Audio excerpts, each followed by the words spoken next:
परम मंगल में परात्पर अखिलेश्वर अकारण करुणा वरुणालय भक्त वांछा कल्पतरु तड़िद्वत विनिंदित पीतांबरधारी श्री बालकृष्ण प्रभु के वांगमयी शब्दमयी प्रतिमूर्ति हम आप सबके मध्य में विराजमान श्रीमद् भागवत महापुराण को बारंबार प्रणाम। परम कृपा करके आज कथा में हम आप सब लोगों को आशीष प्रदान करने के लिए पधारे परम पूजनीय प्रातः वंद्य श्री अनंत दास जी महाराज को बारंबार वंदन, बारंबार प्रणाम।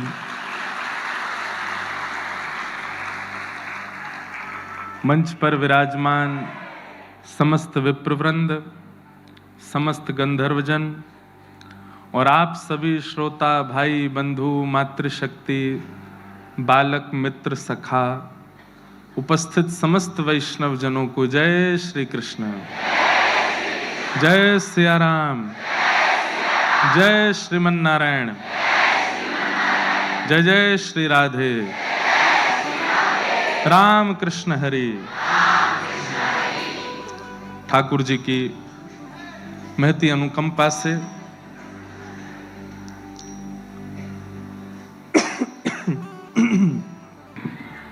भक्त के प्रस्तुतिकरण से ठाकुर जी प्रसन्न होते हैं कि वो अपनी भक्ति में प्रस्तुति क्या करता है। एक हमारे ब्रजमंडल में मदन मोहन जी जो करौली में विराजमान हैं, सब लोग इधर देखो ध्यान से सुनो। मदन मोहन जी के परम भक्त हुए श्री सूरध्वज उनका नाम था। क्या नाम था? सूरध्वज। संडीला एक जगह है उत्तर प्रदेश में, वहां के वे सूबेदार थे। तो राजा दिल्ली में बैठा है, लेकिन उसने अपने कई सारे मंत्री जगह जगह बैठा रखे हैं जो वहां के व्यापारियों से टैक्स लेते हैं, कर लेते हैं और राजा को भेजते हैं। तो वो टैक्स लेने का, कर लेने का काम इनका था, सूबेदार सूरध्वज जी।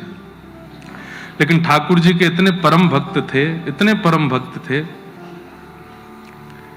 इनका बस मन होता था कि मैं एक दिन आवे सब छोड़ करके वृंदावन चला जाऊंगा। तो एक बार मदन मोहन जी के लिए इन्होंने गुड़ की सामग्री संडीले से भेजी, गुड़ भेजे, बहुत दूर है वृंदावन से। तो जब ये गुड़ खरीद करके भिजवा रहे थे तो लोगों ने कहा कि महाराज इतना आप खर्चा कर रहे हैं, यहां से गुड़ खरीद करके आप वृंदावन भिजवा रहे हैं, आने जाने का इतना खर्चा हो जाएगा, इससे बढ़िया तो आप किसी को पैसे लेकर के वृंदावन भेज दो, वहीं से गुड़ खरीद करके ठाकुर जी को दे देंगे। तो इन्होंने कहा, बोले तुम नहीं जानोगे, ये प्रेम की बात है। प्रेमी व्यक्ति अपने प्रेमी जहां रहता है वहीं की सामग्री किसी को कह दे कि उसको ले जा करके दे दो, इसमें विशेषता नहीं झलकती। हम अपने यहां से सामग्री उसके पास भिजवाएं, ये प्रेम का स्वरूप है। और चाहे दुगना खर्चा हो, पर मैं गुड़ यहीं से भिजवाऊंगा, खुद अपने आंखों से देख करके। वड़ा पाव हमारे यहां भी बनते हैं। अब आपने किया कि बात हुई हमसे, हमने कहा वड़ा पाव खाने का मन है, आपने वहीं एप्लीकेशन खोली, वृंदावन के पास कहाँ मिलता है, वहीं से ऑर्डर कर दिया, हमारे एड्रेस पे आ गया, काम चला हुआ बात है। पर जैसी बात हुई मैंने कहा वड़ा पाव की बड़ा मन हो रहा है। बोले अच्छा ठीक है, हम करते हैं कुछ व्यवस्था। बिना बताए आपने फ्लाइट पकड़ी, यहाँ से वड़ा पाव लेकर के सीधे वृंदावन आए, आकर के सीधे मारे जल्दी खाओ खराब हो जाएगा। इसमें प्रेम ज्यादा है ना। तो ऐसे ही उन्होंने गुड़ वहां से ना खरीद के वहां से भिजवाया। तो गुड़ बैलगाड़ियों में भर करके जब संडीले से चला, 2 दिन लगे वृंदावन पहुंचने में। रात्रि 2 बजे वृंदावन पहुंचे बैलगाड़ी। अब बैलगाड़ी वालों ने सोचा कि अब 2 बज रहे हैं रात्रि में, अब क्या करें, सुबह तक प्रतीक्षा करते हैं, मंदिर खुलेगा तो रखवा देंगे। जैसे ही बैलगाड़ियों ने वृंदावन प्रवेश किया, सो रहे थे मदन मोहन जी के पुजारी, ठाकुर जी स्वप्न में पहुंच गए। बोलो मुझे भूख लगी है बहुत जोर से। तो ठाकुर जी आपका भोग रख के तो आए हम, उन्ना भूख खावे को मन नहीं है। तो बोले गुड़ की खीर खाऊंगा। बोले गुड़ की खीर ठाकुर जी, अभी रात्रि की मध्य रात्रि हो रही है, 2-4 घंटा बाद मंगला का समय है, मैं आज आकर के पहले आपके लिए गुड़ की खीर ही बना दूंगा। ठाकुर जी बोले, अच्छा, एक तो मैं यहाँ तड़प रहा हूं, तू मुझको और तड़पानो चाहे, 2-3 घंटा मुंह पे सबर ना है रो, मुंह अभी खाने। पुजारी जी बोले, ठीक है मैं आ रहा हूं। स्वप्न में ही बात हो रही, बोले सुन, जो हमारी रसोई में गुड़ धरो वाको नहीं खाऊंगो। तो अभी गुड़ आयो संडे लेते, वो गुड़ ले जाके वाकी खीर बना के पवाओ। रात्रि 2 बजे ठाकुर जी ने पुजारी जी को उठवा करके गुड़ की खीर बनवाई करके पाई। ऐसे श्री सूरध्वज जी महाराज। तो आपकी भक्ति में प्रस्तुतिकरण, आपकी भक्ति में नया क्या कर रहे हो आप, उससे ठाकुर जी रीझते हैं। तो अपनी भक्ति में कुछ ना कुछ ऐसे नवीनता, उसके प्रस्तुतिकरण में विशेषताएं लाया करो, ताकि ठाकुर जी रीझें, ठाकुर जी आनंदित हों। भीष्म पितामह ने भगवान की स्तुति गाई और कहा कि आप मेरी मति रूपी पुत्री को स्वीकार करो। ठाकुर जी आनंदित हो गए और पितामह भीष्म की संपूर्ण स्तुति श्रवण करके ठाकुर जी आनंदित हुए। कालांतर में कुछ समय बाद उस बालक ने जन्म लिया जिसकी कल भगवान गर्भ में प्रवेश करके रक्षा किए, उसी का नाम परीक्षित हुआ। परीक्षित, अब हम जल्दी चलें कथा क्रम को आगे लेके। परीक्षित धीरे धीरे बड़े हुए, यहां भगवान स्वधाम चले गए लीला पूरी करके। ये खबर जाकर के अर्जुन ने जब पांडवों को बताई, तो पांडवों ने परीक्षित को राज्य गद्दी पर बिठा दिया, स्वयं स्वर्गारोहण को चले गए। परीक्षित राजा हैं, उनका विवाह हुआ, थोड़े बड़े हुए। एक दिन नगर भ्रमण कर रहे थे तो देखा एक बैल के 3 पैर कट चुके हैं, चौथा पैर एक व्यक्ति काट रहा है। इन्होंने जाकर के जैसे ही प्रहार करना चाहा, उस व्यक्ति ने चरणों में प्रणाम किया, मुझे मत मारो, मेरी बात सुनो। बोले क्या बात है? बोले महाराज मैं कलयुग हूं और ये धर्म है। धर्म के 4 पैर होते हैं, सत्य, दान, दया और पवित्रता। पवित्रता, दया और दान, ये 3 पैर में काट चुका हूं, चौथा पैर इसका सत्य है। कलयुग जब घोर स्थिति में आएगा तो ये भी कट जाएगा। तो ये तो मेरा स्वरूप है, मेरा नियम है, आप मुझे मारिए मत। परीक्षित राजा बोले मेरे नगर में कलयुग का प्रवेश में होने नहीं दूंगा, तुमको मैं छोड़ूंगा नहीं। बोले महाराज ये ब्रह्मा के द्वारा बनाया गया नियम है, मेरा आना आवश्यक है। अब मेरा युग प्रारंभ हो चुका है, भगवान के जाते ही द्वापर युग विश्राम हो गया था, अब मेरी बारी है और मैं तो आऊंगा। ये चोरी करना, चकारी करना, उल्टे सीधे काम करना, दूषित वस्तु के प्रति मन लगना। बंधुओं एक बात समझेंगे आप, व्यक्ति को सत्क्रियाएं डांट के, डपट के, प्रवचन करके उसको सिखानी पड़ती हैं, पर दूषित क्रिया अपने आप सीख जाता है। ये कलयुग का प्रभाव है। बचपन से बच्चे को घर में इतने अच्छे शिक्षा देते हैं माता पिता, इतने अच्छे से उसको आदर सत्कार देते हैं, बड़ों के पैर छुओ, ऐसा बोलो, ये नहीं बोलना, गंदी बात, ऐसा, ये सब सिखाते हैं। कुछ बच्चे उनमें से स्कूल जाते ही और जैसे ही वो थोड़े हायर क्लासेस में पहुंचते हैं, व्यसन आ जाता है उनमें, माता पिता से लड़ना शुरू कर देते हैं, गंदी भाषाएं बोलने लगते हैं। क्यों? बोले स्कूल का माहौल। अरे स्कूल तो वो केवल 6-7 घंटे के लिए जाता है, बाकी का समय तो वो घर पे ही रहता है। घर का स्वभाव उसको, जो वो 12 घंटे रहता है, 13-14 घंटे घर में उसका प्रभाव नहीं होता है। तो 6 घंटे के लिए दूषित बच्चों के बीच में जाता है, उसका प्रभाव बहुत जल्दी हो जाता है। क्यों? क्योंकि कलयुग है। कलयुग में बुरा सिखाना नहीं पड़ता, स्वाभाविक हो जाता है। अच्छा सिखाना पड़ता है, अच्छे के लिए बदलाव करना पड़ता है। इसलिए परीक्षित चिंतित हैं कि मैं कलयुग को आने नहीं दूंगा, लेकिन कलयुग ने कहा महाराज एक काम करो। बोले क्या? मुझे कुछ स्थान दे दो, मैं वहीं रहूंगा, सब जगह नहीं जाऊंगा। तो कलयुग को 5 स्थान दिए हैं। आश्चर्य की बात है, माया नगरी में हम लोग बैठे हैं, आज भी कलयुग 5 ही जगह है,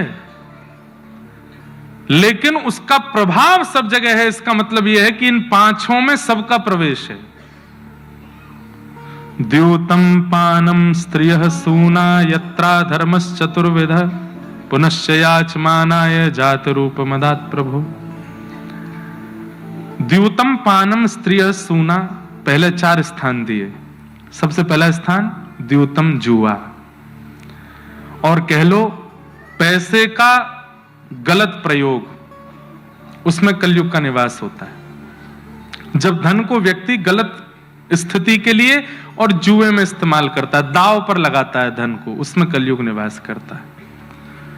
दूसरा स्थान है पानम, अपने मुख में जिह्वा पर जो वस्तु धारण नहीं करनी चाहिए उसको धारण करना, चाहे वो पीने की हो, खाने की हो, कुछ भी हो, इन सब में कलयुग का निवास होता है। द्यूतम पानम स्त्रिय, पर स्त्री संग, पर पुरुष संग, उसमें कलयुग का निवास होता है। और चौथा स्थान बताया गया कलेश, लड़ाई झगड़ा मार काट, इसमें कलयुग का निवास है। और पांचवा स्थान दिया बिना मेहनत से कमाया गया धन, अनीति से कमाया गया धन। ये 5 स्थान कलयुग के हैं। जो व्यक्ति इन 5 से सतर्क है उस व्यक्ति को यह प्रमाणित रूप से कहा जा सकता है कि वो द्वापर में, सतयुग में या त्रेता में है, उस पर वो कलयुग में नहीं है। कलयुग ब्रह्मांड में नहीं है, विचारों में है। अगर इन 5 भावों से आप बचे हैं तो आप पर कलयुग का प्रभाव नहीं होगा। पर दुर्भाग्य है हम सब इन 5 में कहीं ना कहीं रत हैं, इसलिए कलयुग का प्रभाव है। द्योतम जुआ नहीं खेलना। अभी आ रही है नए साल, इस अंग्रेजी नववर्ष पे लोग क्या नहीं करेंगे, सब कुछ कर देंगे। हमारे यहाँ लोग बाग कहते हैं कि भाई नववर्ष आ रहा है, इस वर्ष जो भी किया सब कुछ ठीक करना है, नए साल पे कुछ नई शुरुआत करनी है। पर पढ़े लिखे लोग 31 की रात को जो पूरे 365 दिन किया वो सब कर देते हैं, और कितनी देर में, 11 से 12 के बीच में, 1 घंटा में सब हो जाता है उनका। नववर्ष प्रारंभ हो रहा है। द्यूतम जुआ नहीं खेलना। पानम, कहते हैं जीभ पर सरस्वती विराजती है, हर किसी की जीभ पर पूरे दिन में एक बार सरस्वती विराजमान होती है, ऐसी कहावत है। तो जिस आसन पर ठाकुर जी को बैठना है, सरस्वती को बैठना है, आप उसको इतना दूषित कैसे कर सकते हो? और पानम का मतलब मद्य आदि पान, ये तो है ही। जो लोग जिह्वा से गंदे शब्दों का उच्चारण करते हैं उन पर भी कलयुग का प्रभाव होता है। कई लोग संसार में बिना गाली के बोलते ही नहीं है, हिंदी में देते हैं, अंग्रेजी में देते हैं, कोई भी बात हो जाए उनके मुंह से गाली ही निकलती है। पहले एक समय था कि हे भगवान ऐसे निकलता था, अब कुछ शॉकिंग होती है तो गाली देते हैं। ऐसे कितने विचित्र लोग हो गए, उसमें कलयुग का निवास है। पर स्त्री और पर पुरुष संग, इसमें कलयुग का घनघोर निवास है।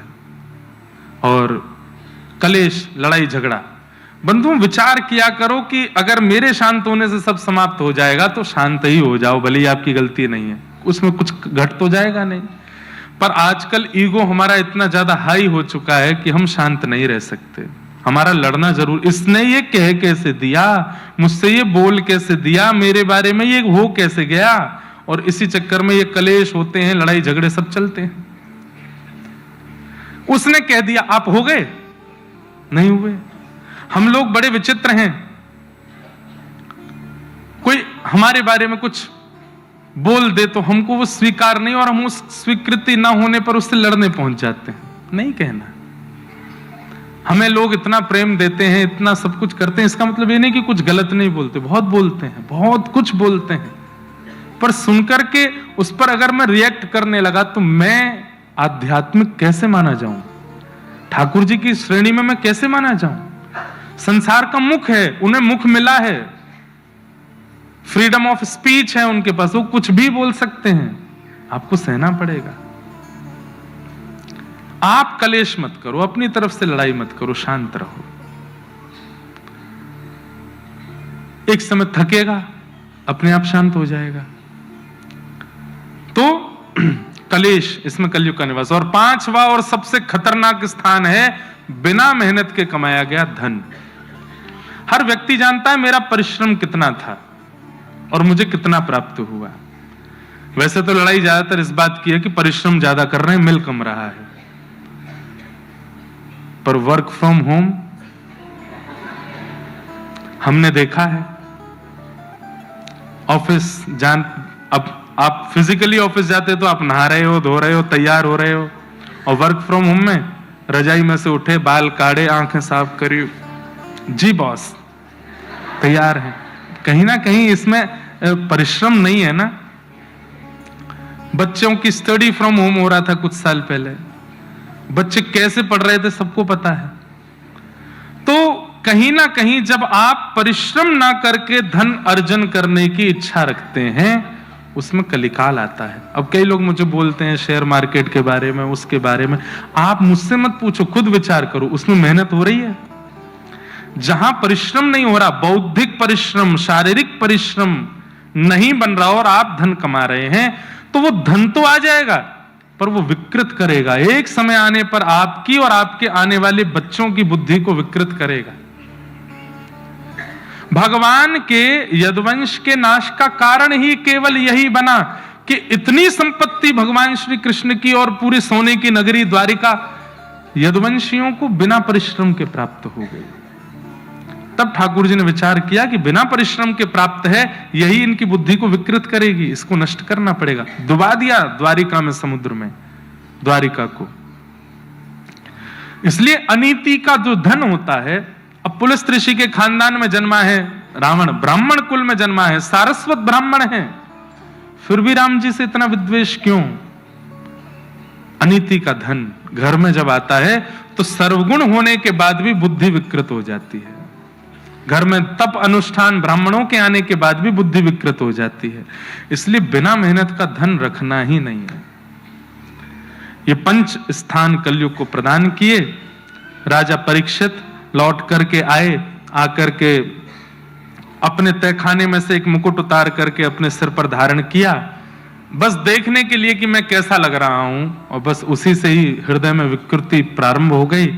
आखेट को वन में गए शिकार करने के लिए, वहां पर शमीक ऋषि के आश्रम पहुंचे, जल की इच्छा हुई, पानी मांगा, लेकिन शमीक ऋषि समाधि में बैठे थे। तो राजा परीक्षित को लगा पाखंड कर रहे हैं मेरे सामने, ये सब पाखंड कर रहे हैं, मैं जल मांग रहा हूं मुझे जल नहीं दे रहे। अब समाधि ना लग के पाखंड लगने लगे। यही कलयुग का प्रभाव है। किसी के माथे पर तिलक दिख करके कोई व्यक्ति पाखंड समझने लगे, यही कलयुग का प्रभाव है। किसी को भजन कीर्तन में नृत्य करता देख व्यक्ति उसका उपहास करने लगे, यही कलयुग का प्रभाव है। अरे तिलक लगाना उपहास का कारण बन गया, धोती पहनना उपहास का कारण बन गया, शिखा रखना उपहास का कारण बन गया। आजकल तो सुबह जल्दी उठना भी उपहास का कारण बन जाता है। मित्र परिवार के लोग जब बैठते हैं आपस में एक दूसरे की दिनचर्या पूछ रहे हैं, और कोई व्यक्ति कहते मैं तो सुबह 4 बजे उठ जाता हूं।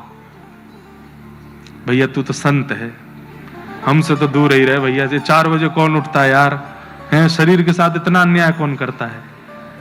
4 बजे उठना अन्याय हो गया। चाय ना पीना ये उपहास का कारण बन गया है। प्याज लहसुन ना खाना, इसके प्रति बड़ी हीन बुद्धि हो गई है। भक्ति आदि तो इसमें तो बदनाम है ही है लोग। कथा सुनने वाले, भक्ति करने वाले, वृंदावन जाने वाले, तो अब थोड़ा जाके संभली है दुनिया। अब तो वृंदावन जाना ट्रेंड हो गया है, अब वो नहीं है, पहले था। पर फिर भी दिनचर्या जिनकी व्यवस्थित है उनका भी उपहास करते हैं संसार के लोग। ये कलयुग का ही तो प्रभाव है। जहां पर सुधरे हुए लोग, मैं कथा में कहा करता हूं, पहले के जमाने में विवाह होता था तो आपस में बातचीत होती थी, खाना पीना तो नहीं होता ना, खाते पीते तो नहीं है ना, जिससे हमारा ब्याह हो रहा है वो लड़का ठीक है ना, कुछ उसमें व्यसन तो नहीं है ना। तब घर, अरे नहीं भाई वो सुपारी भी नहीं खाता, उसी से ब्याह होगा।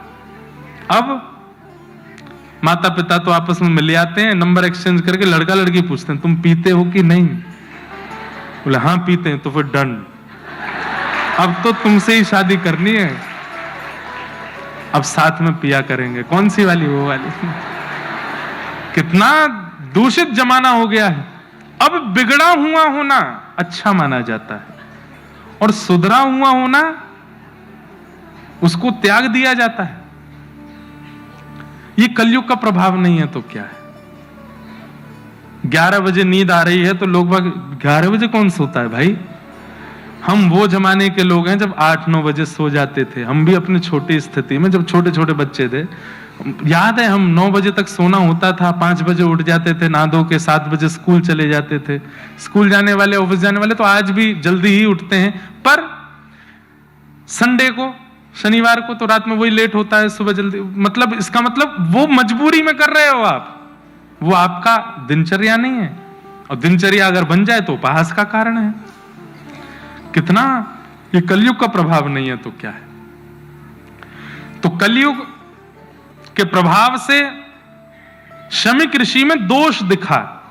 मैं जल मांग रहा हूं और ये आंख बंद करके बैठे हैं।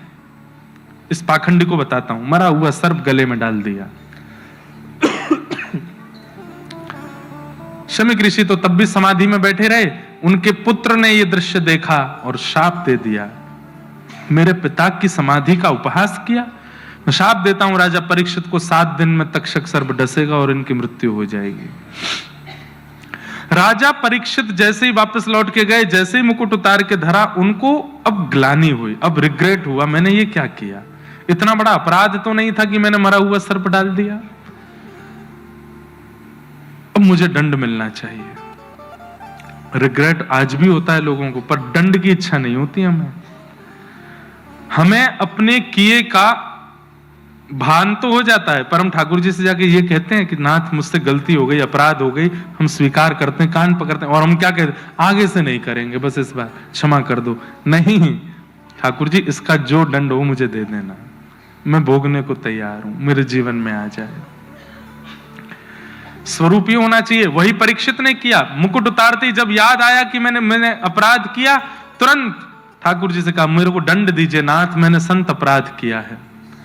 इतने में ही शमीक ऋषि के आश्रम से एक व्यक्ति आए, गौरमुख नाम के, और आकर के उन्होंने कहा, राजा परीक्षित आपको 7 दिन में मरने का श्राप लगा है।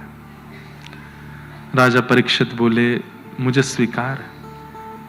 अपने पुत्र जन्मेजय को राज्य गद्दी पर बिठा करके परीक्षित वन में चले गए और संतों से जाकर के कहा, मेरे जीवन के केवल 7 दिन बचे हैं, मैं क्या करूं मुझे बताओ।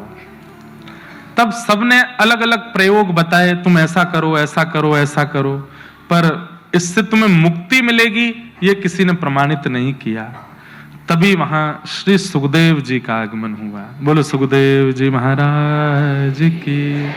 भागवत के प्रमुख प्रवक्ता श्री वेदव्यास जी के सुपुत्र श्री सुखदेव जी महाराज आए। सुखदेव जी आकर के जैसे ही बैठे, राजा परीक्षित ने चरणों में प्रणाम करते हुए कहा, मैं बहुत जल्दी ही सब प्रसंग कह रहा हूं, क्योंकि यहां इतना आनंद आ रहा है कि हमको धीमे धीमे कहने में सुख मिलता है। और लगभग सब कथाओं में ही ऐसा ही हो जाता है कि प्रसंग छूट ही जाते हैं, लेकिन कोई ऐसी बात नहीं। एक विषय भी यदि परिपूर्ण रूप से कह दिया जाए भागवत जी का तो भी आनंद है। परीक्षित जी ने चरणों में प्रणाम करते हुए कहा, देखो कथा का क्रम पूर्ण होना आवश्यक है, पर उस क्रम में आपके चित्त में भक्ति प्रकट होना और आपकी भक्ति में थोड़े आप आगे बढ़े ये होना, ये परम आवश्यक है। उसके लिए कभी कभी भक्तों के चरित्र या आसपास के कुछ भाव बताने पड़ते हैं, जिसके कारण कभी कभी क्रम छूटता है। तो इसलिए अब जल्दी जल्दी हम कह रहे हैं, क्योंकि अभी हम प्रथम स्कंद पे हैं और हमको 8 बजे से पहले 10वें स्कंद पे पहुंचना है। तो एक प्रकार से हमको मुंबई से श्रीलंका पहुंचना है, समुद्र लांघना है। तो जल्दी जल्दी भाव कह रहे हैं, आप बस सुनते जाना, मैं सब सूत्र कहूंगा। राजा परीक्षित चरणों में प्रणाम करते हैं और सुखदेव जी से ज्यादा समय व्यर्थ ना करते हुए कहते हैं, मेरे जीवन के 7 दिन बचे हैं, मुझे क्या करना चाहिए आप बताओ, मैं मुक्ति कैसे प्राप्त करूं। अब यहां से द्वितीय स्कंद प्रारंभ होता है। वरीयाने शते प्रश्न क्रतो लोकहितं नृपः आत्मवित् सम्मतः पुंसां श्रोतव्यादिषु यः परः। राजन, तुमने जो प्रश्न किया, अगर वो दुनिया के लिए किया है तो बहुत अच्छा है, अपने लिए किया है तो ये अच्छा नहीं है। कृतो लोकहितं नृपः, लोकहित के लिए ये प्रश्न अच्छा है, पर तुम्हारे पर्सनल ओपिनियन के लिए ये प्रश्न अच्छा नहीं है। क्यों? मैं दुनिया में नहीं हूं। बहुत ध्यान से सुनिए सब लोग। सबके लिए अच्छा है, मेरे लिए अच्छा नहीं है, इसका मतलब क्या मैं सब में नहीं आता? राजा परीक्षित, तुमने पूछा कि जल्दी मरने वाले की मुक्ति का उपाय क्या है। इसमें अगर तुम संसार के लिए ये बात पूछ रहे हो कि भाई संसार में कोई जल्दी मरना अवस्था में हो तो वो क्या करे, उसके लिए ये प्रश्न अच्छा है। पर तुम कौन हो ये बात अलग है। क्यों मैं विशेष क्यों हूं? तब सुखदेव जी समझाते हैं, तुम्हारे जीवन के 7 दिन बचे हैं। सबसे पहली बात तुमको ये पता है, संसार के लोगों को ये पता नहीं कि उनके जीवन के कितने दिन बचे। तुम्हें ये पता है कि तुम्हारे जीवन के 7 दिन बचे। अब संसार में कोई व्यक्ति मरणासन अवस्था, कल ही मृत्यु हो जानी है, उसे तो नहीं पता। तो उसके लिए अगर ये प्रश्न है तो ये ठीक है, तो हम बता देंगे तो वो कर लेगा कुछ ऐसा कि भाई मेरे अगले क्षण प्राण निकले तो उससे पहले मैं ये कर लूं।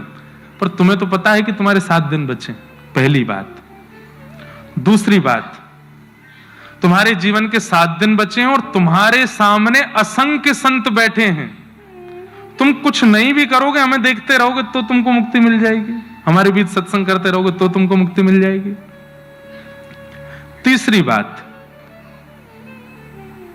बंधुओं सिनेरियो को थोड़ा अनुभव किया कीजिए। जब कथा में बताया जाता है उस समय के माहौल को थोड़ा फील किया कीजिए कि क्या चल रहा है और क्या बात हो रही है। परीक्षित जी को सुखदेव जी समझा रहे हैं कि ये मुक्ति का प्रश्न तुम्हारे लिए उचित नहीं है। क्यों? पहला रीजन तुम्हें पता है 7 दिन बचे हैं। दूसरा रीजन, तुम्हारे सामने इतने सारे संत बैठे, कोई ना कोई कुछ ना कुछ तो कर ही देगा। और तीसरा कारण, क्या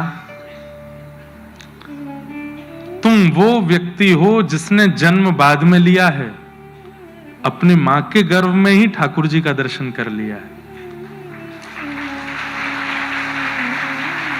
तुम्हें तो याद नहीं होगा पर सुना तो होगा तुमने कि जब तुम अपनी मां के गर्भ, उत्तरा के गर्भ में थे, तब भगवान अंगुष्ठ मात्र बन के भीतर आए थे और अपनी गदा चक्रा नाम की, कल मैंने ये प्रसंग सुनाया नहीं था तो बहुत अच्छा प्रसंग, अश्वत्थामा ने ब्रह्मास्त्र छोड़ दिया था तो उत्तरा दौड़ी दौड़ी भगवान के चरणों में गई कि नाथ ये ब्रह्मास्त्र मुझे मारने आ रहा है, मैं मर जाऊं, मेरा बालक बचा लीजिए। क्यों?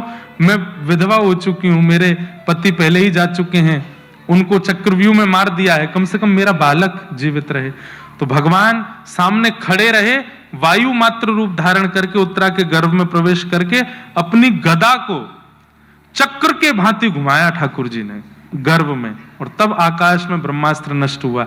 ये वही बालक है परीक्षित। तुम तो वो बालक हो जिसने संसार में आया बाद में है, गर्भ में दर्शन भगवान का कर लिया है। तुम्हें दर्शन प्राप्त हो चुके हैं ठाकुर जी के, और दर्शन करने के बाद में कोई मुक्ति की कामना नहीं करता, भक्ति की कामना करता है।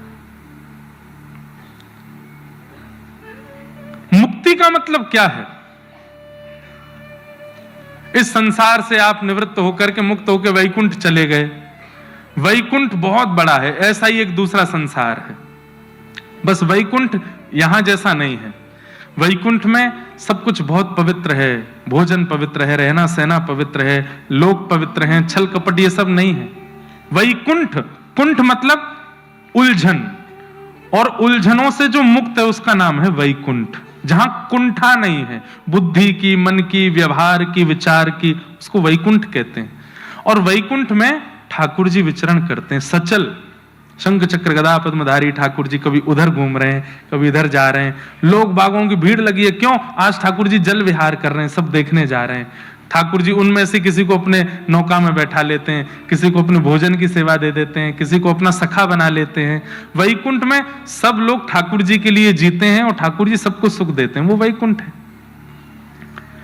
पर ध्यान से सुनिएगा, वैकुंठ आपने मान लीजिए जीवन भर बहुत तपस्या की, वैकुंठ जाना हमारा उद्देश्य है, ध्यान से सुनिएगा। पर एक बात सुन लीजिए, आप खूब भजन पूजन करके जीवन भर पवित्रता करके आपने मृत्यु के बाद वैकुंठ प्राप्त कर लिया। अब वैकुंठ में जैसे ही आप पहुंचे तो वैकुंठ में ओ लाला भैया कहां चढ़ गो, ओ भैया देवता, नीचे गिर जाएगा लाला पल्लंग को चलो जा। हाँ सुनो, अभी वैकुंठ नहीं जाना है, क्या बता रहा था मैं? ये धारा मैं चाहूं तो रुक सकती है, और कोई के चाहने से मत रोका करो, नहीं तो फिर भूल जाता हूं। तो वैकुंठ, हाँ, मान लीजिए कि आप जीवन भर भजन करके वैकुंठ चले गए। अब वैकुंठ जैसे ही आप पहुंचे, द्वार खुले, जय विजय ने आपका स्वागत किया। अच्छा, वैकुंठ में सब चतुर्भुज रहते हैं, आप भी चतुर्भुज हो जाओगे जब पहुंचोगे। चतुर्भुज होकर के आप पहुंचे, आपको बताया जाएगा ये आपका भवन है, इसमें आपको रहना है, ये आपका आसन है। आज शाम को एक सभा बैठेगी, ठाकुर जी के पहले दर्शन आपको होंगे और आप उस सभा में आ जाना, इतने नंबर चौकी पे आके आपको बैठना है, ऐसा ऐसा रहेगा। आप जाओगे, बढ़िया स्नान ध्यान करोगे, पवन सुगंधी आ रही है, बहुत सुंदर है, मन में विकार उत्पन्न नहीं हो रहे, बस भक्ति ही भक्ति चल रही है। स्नान ध्यान करके शाम को सभा में आप पहुंचे, ठाकुर जी मंच पर बैठे, उनके मधुर दर्शन करके नेत्र सजल हो रहे हैं। थोड़ी देर देखने के बाद फिर आपने देखा कि और कौन कौन है वैकुंठ में, तभी आपने दृष्टि घुमा के देखी तो सब बैठे थे। थोड़ी दूरी पर बोले भाई ये कौन है? बोले ये रावण है। थोड़ी दूर पर ये कौन? बोले कंस है। ये कौन है? बोले ये पूतना है। ये अगासुर, बकासुर, धेनुकासुर, जितने राक्षस भगवान से मरे सब वैकुंठ में। हिरण्यकश्यप भी बैठा है, हिरण्याक्ष भी बैठा है, जबकि ये तो जय विजय के ही रूप हैं, पर सब अपने अपने स्वरूप से बैठे हैं। उस समय आपको लगेगा, मतलब मैंने पूरा जीवन इतनी पवित्रता से रह करके, नाम आदि करके, इतना सब कुछ घिस करके अपने शरीर को, तब मुझे वैकुंठ मिला। और ये लोग गाली गलौज करके, उल्टे सीधे काम करके और सब नरक के सब करे, ये भी वैकुंठ आ गए। मुझ में इनमें अंतर क्या है फिर? वैसे तो ये भावना कभी भक्त के चित्त में नहीं आती कि मुझसे कोई श्रेष्ठ है, मैं अश्रेष्ठ हूं, पर उस समय अपने भजन पर चिंता होगी कि मेरे भजन से मुझे वही मिला जो इन राक्षसों को प्राप्त हो गया। तो कहीं ना कहीं उस समय ये लगेगा, यार इससे बढ़िया तो थोड़ा हम भी डोल डाली कर लेते। ठीक है, अब ठाकुर जी तो सबको एक ही स्वरूप दे देते हैं। तो वैकुंठ में भी कहीं ना कहीं मन में ऐसी भावना आ सकती है कि भाई मैंने इतना भजन किया और ये राक्षसों को भी वही प्राप्त हो गया। बल्कि वो राक्षस रूप में नहीं रहते, वहां पर वे भी वैष्णव रूप में आ जाते हैं। लेकिन मुक्ति से भी श्रेष्ठ है भक्ति। क्यों? क्योंकि मुक्ति का मतलब है मृत्यु के बाद किसी लोक में जाकर के भगवान का दर्शन, और भक्ति का मतलब है जीते जी इसी लोक में भगवान का दर्शन। जो संत ज्ञानेश्वर जी को हुआ है, जो संत ज्ञानेश्वर जी को हुआ है, जो श्री तुकाराम जी को हुआ है, जो श्री नामदेव जी को हुआ है, जो श्री मीराबाई को हुआ है, जो सूरदास को हुआ है, जो कुम्मन दास को हुआ है, इसी लोक में। हे परीक्षित राजन, तुम मुक्ति की कामना मत करो। 7 दिन बाद मृत्यु निश्चित है, यह तुम्हें पता है।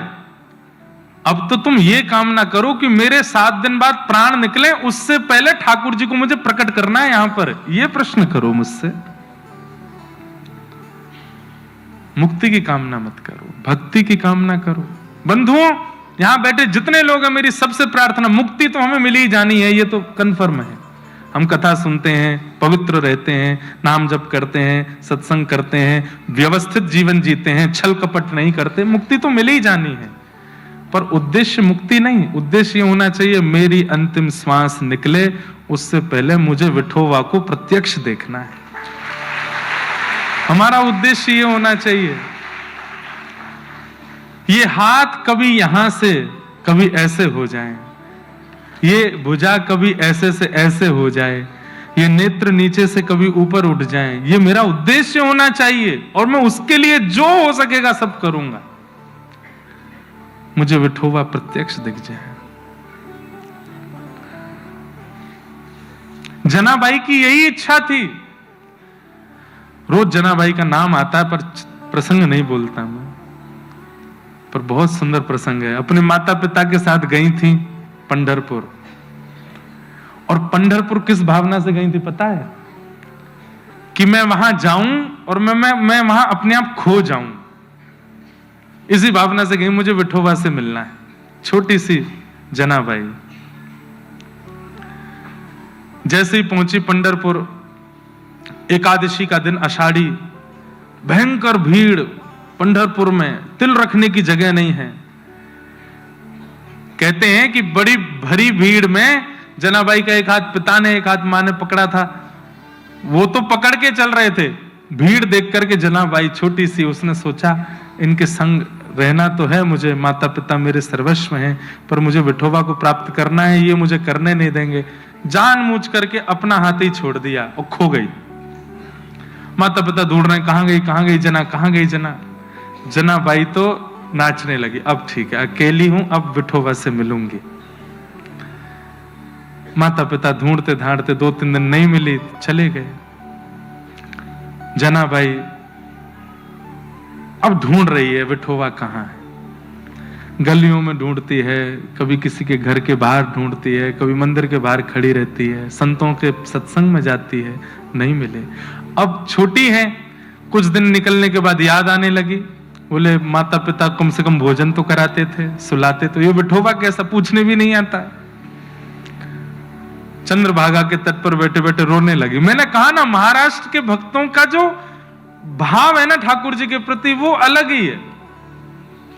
रोने लगी, विठोबा कब आओगे, विठोबा कब मिलोगे, विठोबा मुझे कब मिलोगे। इतने करुण पुकार से बुला रही हैं ठाकुर जी को।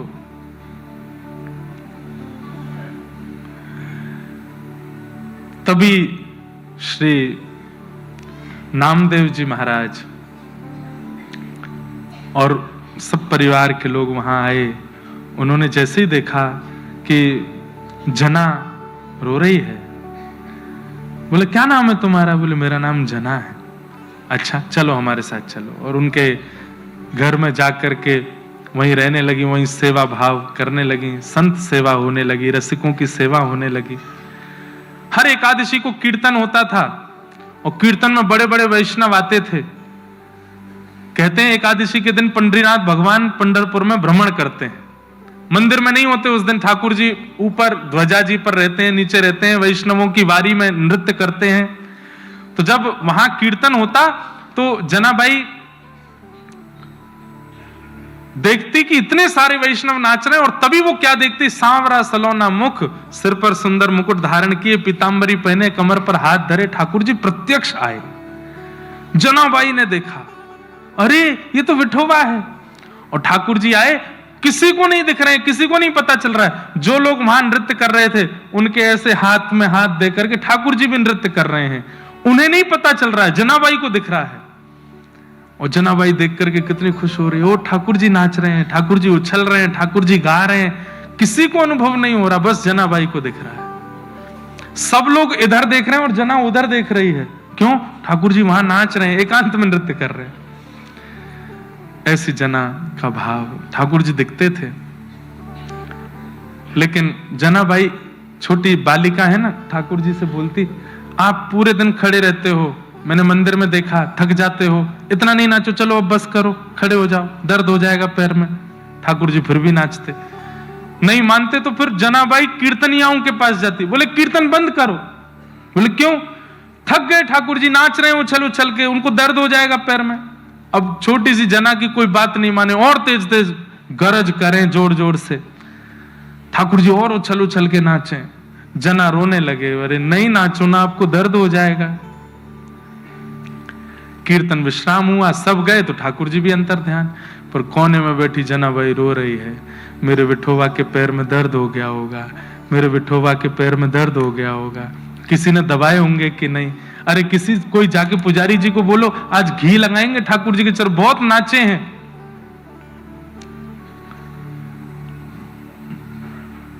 रात्रि के मध्य रात्रि हो गई, रोती रही, पंडरीनाथ भगवान के मंदिर को देख रही है और रो रही है कि आज विठोबा को दर्द हो रहा होगा।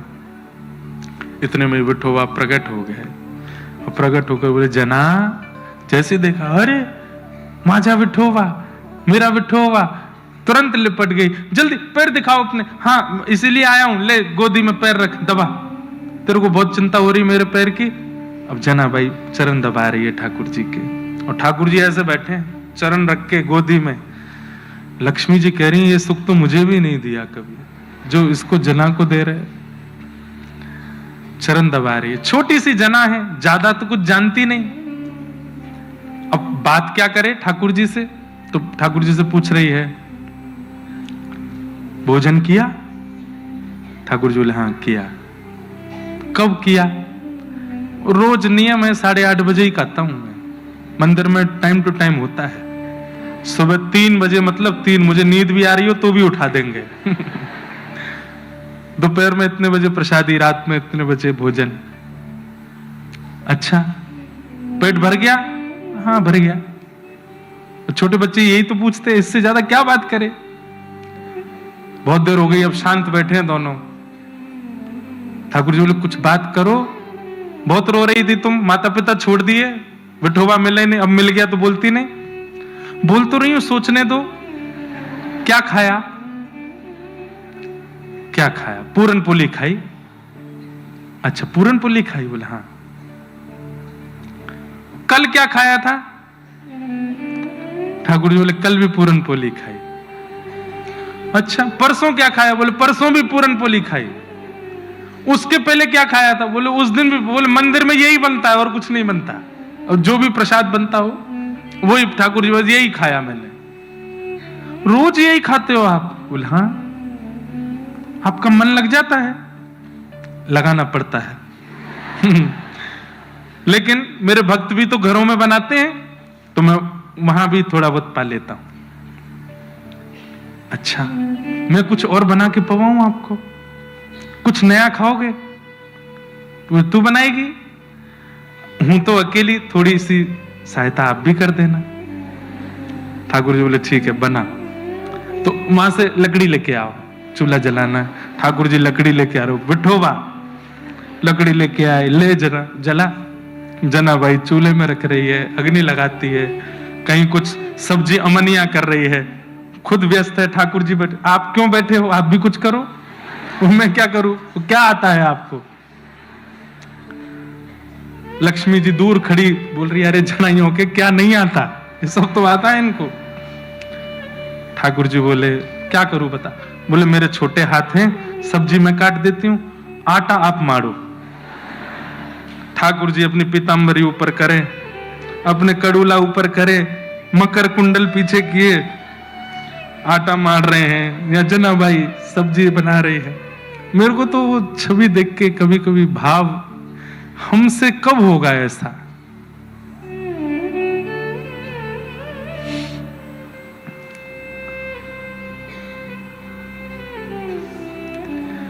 छोटी सी जना ठाकुर जी के लिए प्रसाद बना रही है।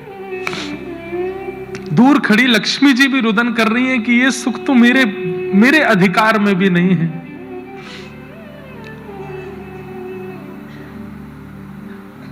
छोटी छोटी रोटी अपने हाथ से बनाती है, सामग्री चावल आदि जो भी महाराष्ट्र के प्रमुख व्यंजन बनते हैं सब बनाए। ठाकुर जी बोले मेरे हाथ में आटा लगा है, जना तू अपने हाथ से पवा।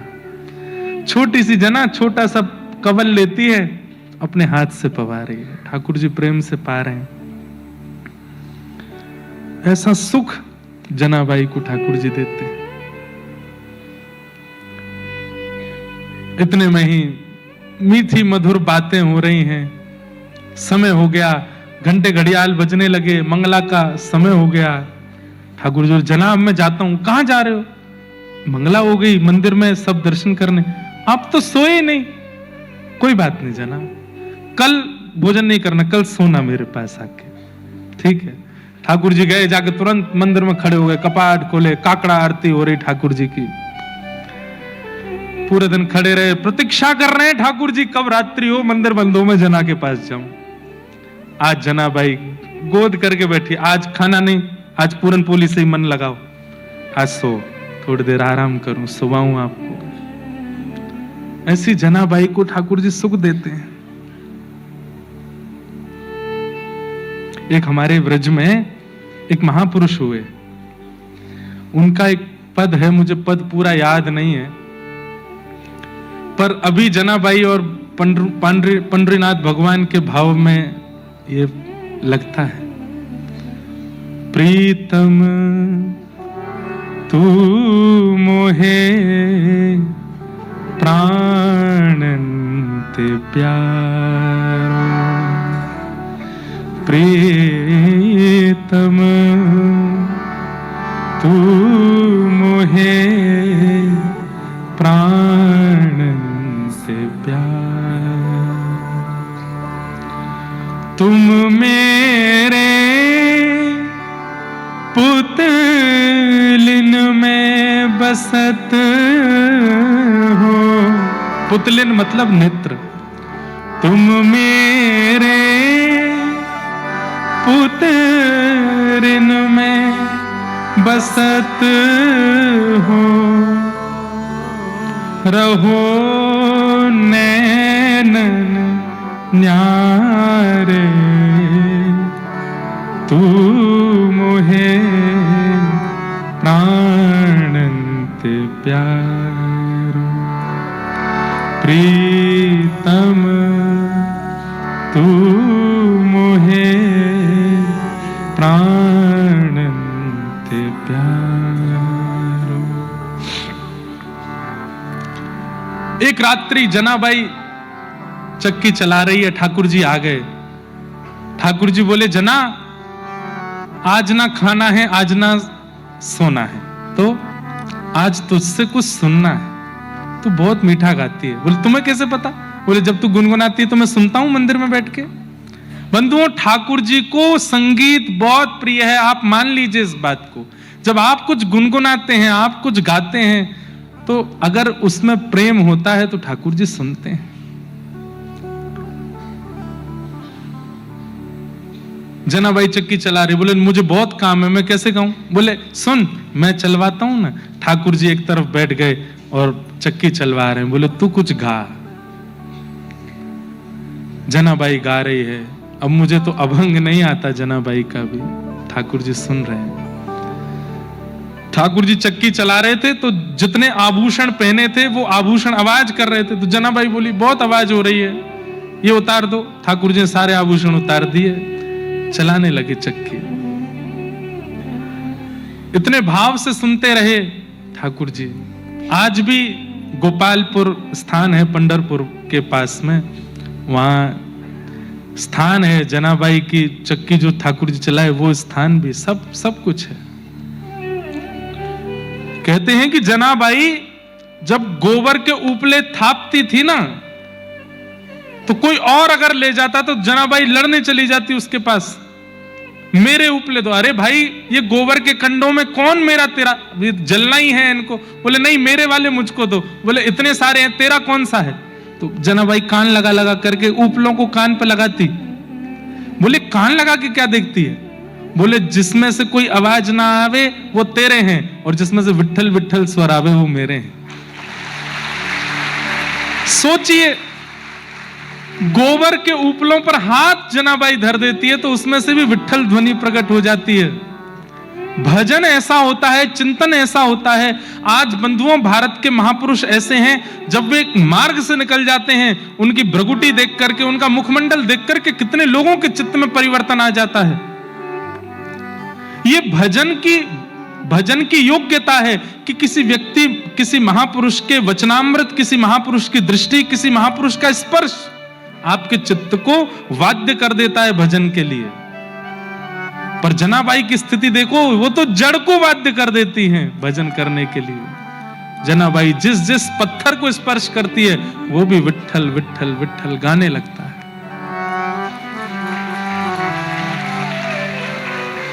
ऐसी जनाबाई। तो हमें मुक्ति की कामना नहीं है, हमें तो ये कामना है जो जनाबाई के साथ है। हमें तो ये कामना है जो नामदेव तुकाराम जी के साथ है। हमें तो वो कामना है जो सूरदास जी के साथ है। सूरदास जी को दिखाई नहीं देता, देख नहीं सकते सूरदास जी। ठाकुर जी चुपके से आके उनकी कुटिया में बैठ जाते हैं, और सूरदास जब गाते हैं कोने में बैठ करके ठाकुर जी सुनते हैं। उन्हें पता भी नहीं होता कि ठाकुर जी बैठे हैं। रोज चले जाते हैं ठाकुर जी सुनने। एक दिन किशोरी जी बोली, कहां जाते हो आप? ये दोपहर में 12 बजे मंदिर बंद होता है, उसके बाद गुसाई जी यहाँ पे सब पौड़ा के जाते हैं, आप गायब रहते हो। ठाकुर जी बोले, जाता हूं। एक जगह जाता हूं, तुम्हें नहीं बताऊंगा। किशोरी जी बोले गोसाई जी शिकायत कर दूंगी मैं, मुझे बताओ कहां जाते हो। अच्छा ठीक है चलो, पर जैसे मैं कहूं वैसे करना, जल्दी जल्दी वापस आएंगे, रुकना नहीं वहां पे। अब ठाकुर जी तो दयावान हैं, पर किशोरी जी तो करुणा की भंडार हैं। एक पद भी है, किशोरी मोरी करुणा की भंडार, किशोरी मोरी करुणा की भंडार। हाँ किशोरी मोरी करुणा की भंडार, किशोरी मोरी। गाइए, करुणा की तज घन श्याम झटपट धावत, तज घन श्याम झटपट धावत, सुन कर दीन पुकार, किशोरी मोरी करुणा की भंडार, किशोरी मोरी करुणा की भंडार। दीन जान अपनावत जन को, दीन जान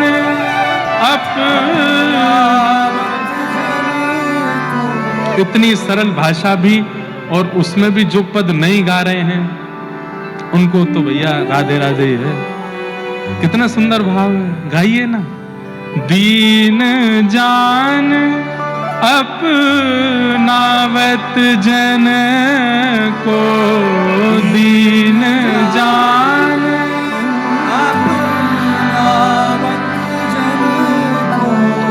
राखत चरण में लाए, राखत चरण लगा, किशोरी मोरी करुणा की भंडार, किशोरी मोरी करुणा की। और क्या करती है किशोरी जी? जन्म मरण त्रिताप मिटावत, जन्म मरण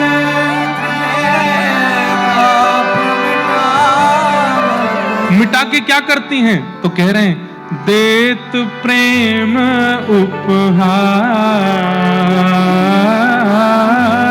देत प्रेम उपहार, किशोरी मोरी करुणा की भंडार, किशोरी मोरी करुणा की भंडार।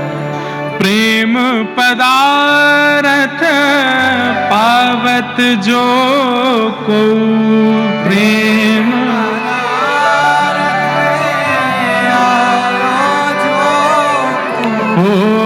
आवत है यही द्वार, आवत है यही द्वार। यही द्वार मतलब बरसानो द्वार। आवत है यही द्वार, आवत है यही द्वार। ओ किशोरी मोरी करुणा की भंडार, किशोरी मोरी करुणा की भंडार। ऐसी हमारी किशोरी जी हैं। बड़ी करुणा है उनके चित्त में। तो ठाकुर जी इसलिए जानबूझ के किशोरी जी को नहीं लेके जाते। क्यों? बोले मैं तो जाऊंगो नेक देर आस्वादन करके भगे आऊंगो, ये गई तो आमेंगी ही नहीं। लेकिन किशोरी जी पीछे पड़ी है, मुंह को लेके चलो। ठाकुर जी आज किशोरी जी को हाथ पकड़ करके खिड़की से कूद फांद करके मंदिर में से, श्रीनाथ जी बंधुओं, ये एक स्वरूप है, मैं बता चुका हूं, पता ही होगा। तो जो वाम अंग है वो किशोरी जी हैं और जो दाहिना अंग है वो ठाकुर जी हैं। ये रास में एक स्वरूप है और श्रीनाथ जी को अभी ब्याहुला है हमारे ठाकुर जी का। 11 से 15 जनवरी बरसाना में, उसमें आप लोग एक चीज अनुभव करेंगे कि हमारे गिरधर लाल जी सेहरा पहनेंगे, तैयार होंगे, दुल्हा बनेंगे, लेकिन विवाह का जो पूरा क्रम है वो 2 स्वरूप में प्रिया प्रियतम का होगा। ठाकुर जी बस बैठे रहेंगे, लाल जी हमारे गिरधर लाल जी। हमारे घर में श्री गोपाल ठाकुर जी की सेवा है, लगभग पूज्य दादा गुरुदेव के समय से लगभग 50 वर्ष पुरानी सेवा है प्रिया प्रियतम की। विवाह की पूरी प्रक्रिया, फेरे होंगे आदि, वो सब वो प्रिया प्रियतम करेंगे। गिरधर लाल जी मुख्य दुल्हा तो वही हैं, पर क्योंकि श्रीनाथ जी में श्री जी संग ही हैं, इसलिए अलग से श्री जी विराजमान करके प्रक्रिया नहीं होगी। प्रिया प्रियतम 2 रूप विराजेंगे, उनकी सब प्रक्रियाएं होंगी। बहुत आनंद आएगा, आई हो जरूर, बहुत सुख मिलेगा। तो जब लीला करने जाते हैं तो दोनों फिर 2 रूप धारण करके चलते हैं। तो श्री जी को लेकर के ठाकुर जी गए सूरदास जी की कुटिया में चुपचाप। ठाकुर जी बोले धीमे भीतर आओ, चुपचाप बैठ जाओ। सूरदास जी बैठे हैं बीच में, कोई पद गा रहे हैं, ठाकुर जी का सुंदर पद गा रहे हैं। श्री जी देख रही हैं, ठाकुर जी कह रहे हैं देखो मत सुनो। बोले इन्हें दिखे ना है? ठाकुर जी नहीं दिखते। अरे तो इनको नेत्र दे दो। नहीं नहीं नहीं, ऐसे ही रहने दो। ये सूरदास तभी तो बने हैं कि नेत्र नहीं है। किशोरी जी तो इसी में ही व्याकुल हो गई कि इन पर नेत्र क्यों नहीं है। और उसके बाद जब सूरदास जी गाने लगे तो सुन करके ऐसी विभोर हुई किशोरी जी। ठाकुर जी आज पद में मन ही नहीं लग रहा है, किशोरी जी को देख रहे हैं। बोले आज श्री जी अभी वापस भी जानो है, उत्थापन आरती होएगी, पहुंचना, तुम अकेले जाओ। मैं बोल देखो ये वही बात होगी, मैंने कही थी कि मत चलो, अब तुम कर रही हो। किशोरी बोली गा रहे ना, सुनो।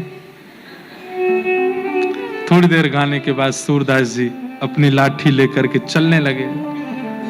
किशोरी जी बोली वो अकेले जा रहे हैं, कहीं गिर गिरा। अरे भैया वो ट्रेंड है, वहां पता है कहां गड्ढा है, कहां ऊंचा है, सब कर लेगा अपने आप।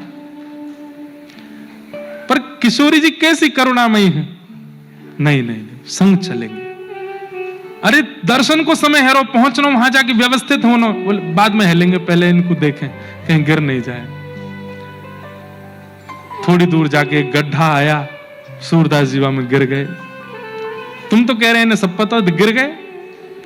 अब श्री जी निकर आवे को बाहर, तुम काहे को चिंता करी, चलो। नहीं, इनको निकारो। ठाकुर जी ने अपनी दुशाला ली, किशोरी जी ने अपनी चुनरी लाई, बांधी, ऊपर से ठाकुर, अरे बाबा गिरगो का। सूरदास जी बोले हम बे, ले मैं अपनी सॉल डाल रहा हूं, या पकड़ के आ जा ऊपर। सूरदास भैया वो भक्त शिरोमणि हैं, वो उन्हें पुष्टि मार्ग में जहाज कहा जाता है भक्ति का। उसमें जो सवार हुआ वो पार हो गया, वो है सूरदास। भले ही नेत्र नहीं है तो क्या, उन्हें पता नहीं है कि ये लीला कौन कर रहा है। सूरदास जी बोल रहे तुम बने रहो तो मैं भी बनूं अपने मन में, कि मुझे कुछ पता ही ना है। आवाज सुनते ही पहचान गए ये तो ठाकुर जी। और जैसी सॉल नीचे आई, सूरदास जी ने पकड़ी, सुगंधी जैसी आई। तो आज सुबह यही इत्र खोआ मिला था हमको प्रसाद में, वही इत्र है, ये तो ठाकुर जी हैं। हे सूरदास आज पकड़ ले ना, कैसे हो, आज पकड़ में आए। सूरदास जी को पकड़ करके बाहर निकालो। सूरदास जी बाहर आती ऐसी ठोकर लगाई जानबूझ के कि दोनों में तो कोई के ऊपर तो गिरूं। ठाकुर जी तो पीछे आ गए, श्री जी वहीं खड़ी रह गई। श्री जी के पांव पकड़ लिए सूरदास जी ने। ठाकुर जी ने पकड़ के श्री जी जोर से झटकाई पीछे, तो श्री जी पीछे वहीं एक पाजे वहीं गिर गई। सूरदास जी ने वो चुपचाप धर ले। ठाकुर जी सूरदास जी बोले कौन सो लाला भैया, कौन ते काम ते आयो, ने बता तो दे। बाबा फिर कभी बताऊंगा, अभी जा रहा हूं। श्री जी को लेकर के दौड़े। अब जैसी दौड़ी श्री जी तो एक पाजेब की झनकार आवे, दूसरे की नहीं। श्री जी बोली अरे मेरी पाजेब रह गई, लौट के चलो लेके आवे। ठाकुर जी बोले मैं दूसरी दे दूंगा, मत चलो, दर्शन करने हैं, ये भगत हैं, पकड़ लेंगे हमें। श्री जी बोली नहीं, मुंह को तो वही चाहिए, यही मारे ना लेके जाऊं कहीं भी, चुपचाप चलो जाऊं मैं। अरे जितनी कृपा करनी मैंने कर दी, काय को वापस सबरी उड़ेल दोगे, पूरा कृपा भंडार लुटाए दो आप तो। अरे वो सूरदास रहन दो वाकू, नहीं चलो। लौट करके आए, बोले बाबा हाँ रे लाला मैं वही हूं जाने निकारो आपको। बोले अच्छा क्या कह रहे हो, मेरी सहेली संग में आई, बाकी एक पाजेब रह गई यहाँ पे, आपने देखी? सूरदास जी बोले देख तो सकूं ना हूं मैं। बोले तो मिली आपको? तो सूरदास जी बोले ये है का? हाँ हाँ बाबा यही है। बोले भैया देख मुंह दिखे तो है ना है, जो मुंह को निकार के गयो बाकी संग की सहेली को ये गिरो, अब मैं कैसे पता करूं कि तुम वही हो, मुंह दिखे तो है ना है। बोले कैसे पता करोगे? बोले एक मेरे पास है, एक तुम्हारे पास होगी, बाकी पहचान कराए दो। तो ये संग जो सहेली है बातें क्या अपने पाम आगे करे, बाकी पाजेब एक बार मैं देख लूंगा तो दूसरी पहना दूंगा। किशोरी जी आगे चली गई, ले बाबा मेरे पाम देख। जैसे नीचे हाथ देखे, बोले हाँ वही है, ला मैं पहना दूं। जैसे ही पहनाए, पहनाते ही सूरदास जी ने कस के श्री जी के चरण पकड़े, बोले अब नहीं छोड़ूंगा। पहले तो ने करके भाज गए, मुझको सब पता है तुम कौन हो, ये मेरी किशोरी जी हैं, करुणामयी हैं, मेरी लाडली जी हैं, और ये बोल लो का पीछे तो ये लाला है। मैं सब अरे ना ना हम कोई लाडली लाल ना है, हम तो ऐसे ही गांव के छोरा छापरे हैं। वो ना ना मुझे सब पता, तुम वही हो। अब कब तक परेशान करोगे या आंधरे को, आज कृपा कर दो। किशोरी जी के तो नेत्र सजल हो गए, सिर पे हाथ फेरने लगी। बोले सूरदास नेत्र खोलो। बोले नेत्र तो है ही ना श्री। बोले मैं कह रही हूं खोलो। जैसे सूरदास जी ने नेत्र खोले, प्रिया प्रियतम युगल सरकार दोनों सामने खड़े हैं, प्रथम दर्शन किए हैं। दर्शन करके नेत्र सजल है गए, चरणन में युगल के प्रणाम कियो और बोले बस अब और कुछ नहीं चाहिए, आप दोनों इन नेत्रन में बस गए। हे श्यामाजू कृपा करके अब मुंह को फिर से आंधरो कर दो, अब और कछु देखनो नहीं है, मैं बस यही छवि में रहूं, यही भाव में रहूं। हमें मुक्ति नहीं चाहिए, हमें ये चाहिए, हमें ऐसी भावना चाहिए, ऐसे भाव चाहिए, ऐसा विषय चाहिए। उसके लिए श्रीमद् भागवत का आश्रय बहुत आवश्यक है, क्योंकि चित्त का मार्जन, विचारों की शुद्धता तो भागवत से ही होगी।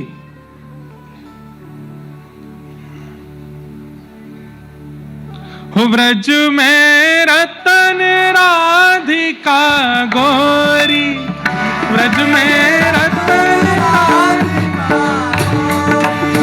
व्रज में रतन राधिका गोरी,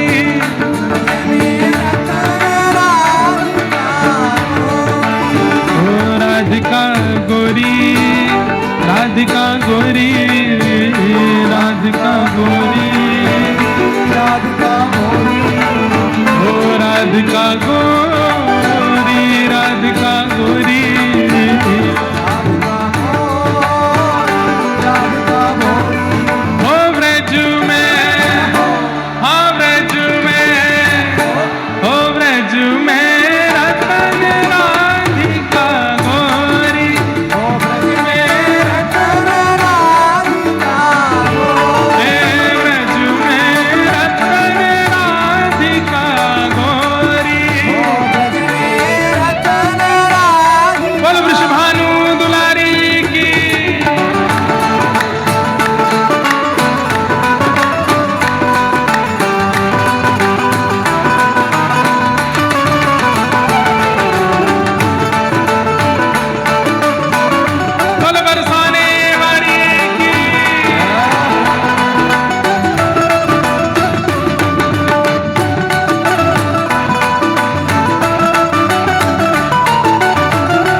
ब्रज में रतन राधिका गोरी, ब्रज में रतन राधिका गोरी, ब्रज में रतन राधिका गोरी, ओ ब्रज में रतन राधिका गोरी, हे राधिका गोरी, राधिका भोरी, राधिका भोरी, राधिका गोरी, ओ राधिका गोरी, राधिका भोरी, राधिका गोरी, राधिका गो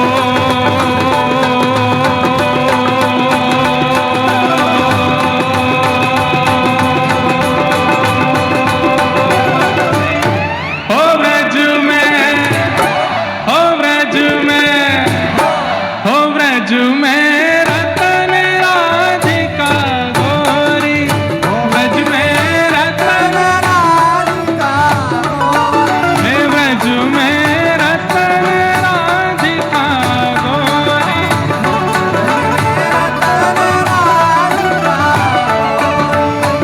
बोल वृंदावन बिहारी लाल की।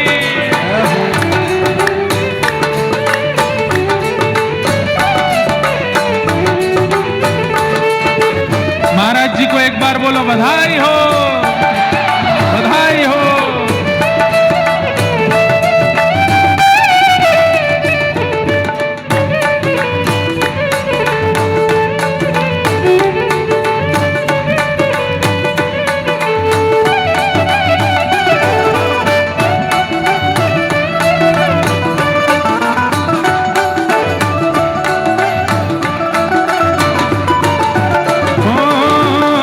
कुंज निकुंजन विहरत दो,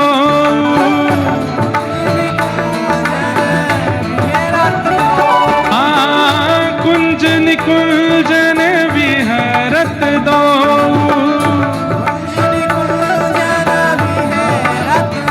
हे विहरत दो,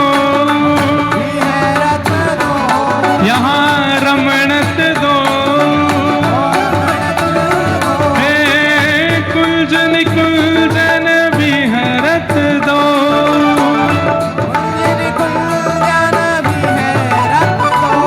हो और यमुना जल खोड़ी, और यमुना हो कृष्णदास प्रभु गिरधर नागर, कृष्णदास हे प्रभु गिरधर नागर, प्रभु गिरधर नागर, हे प्रभु नटवर नागर, प्रभु नटवर नागर, हे प्रभु गिरधर नागर, प्रभु नटवर नागर, हे कृष्णदास प्रभु गिरधर नागर,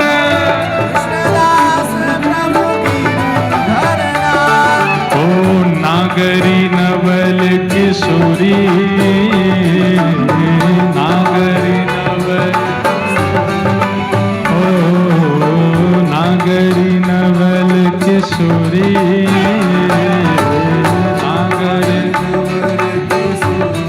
हो ब्रज में, हाँ ब्रज में, हो ब्रज में रतन राधिका गोरी, ब्रज में रतन राधिका, ब्रज में रतन राधिका गोरी,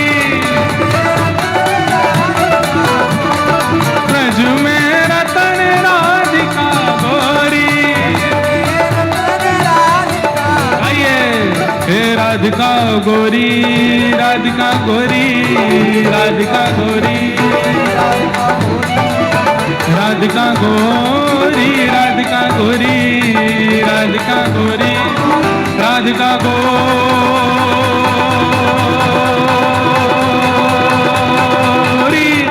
ब्रज में, हो ब्रज में, हो ब्रज में रतन राधिका गोरी, ब्रज में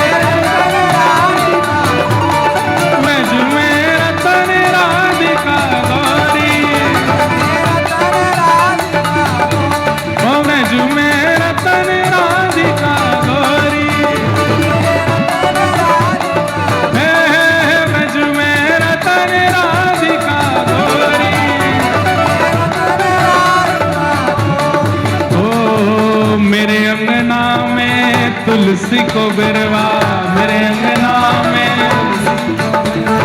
मेरे अंगना में तुलसी को बिरवा। तुलसी निशानी बताए गई रे, तुलसी निशानी बताए गई रे, हाँ तुलसी निशानी बताए गई रे, तुलसी निशानी बताए गई रे। कौन?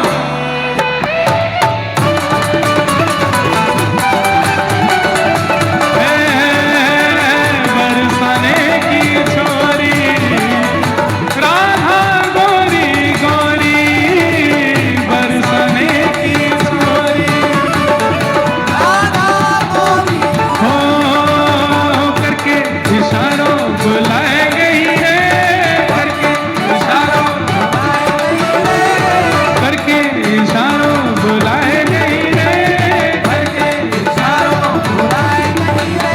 कौन?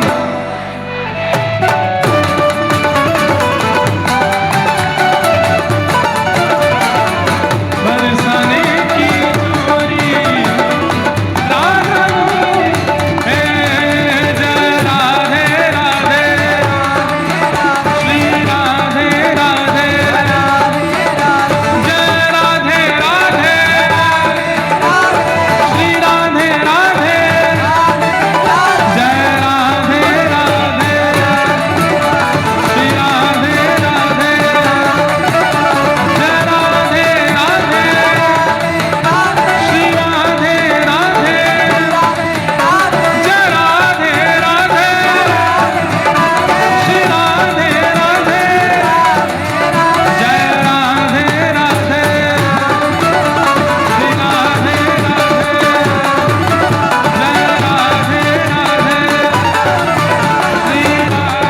राधे, जय जय श्री राम, जय जय श्री राम, जय जय श्री राम।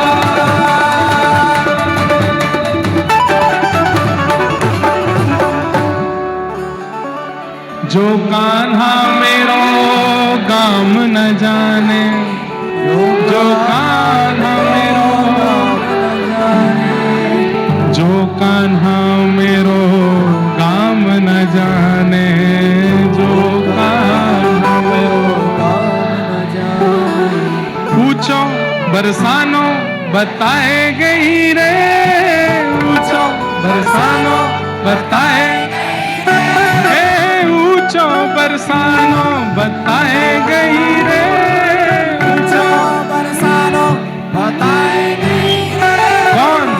बरसाने की छोरी राधा गोरी गोरी, बरसाने की छोरी राधा गोरी। जय हो, विराज जाओ सबरे, जय जय श्री राम। बताओ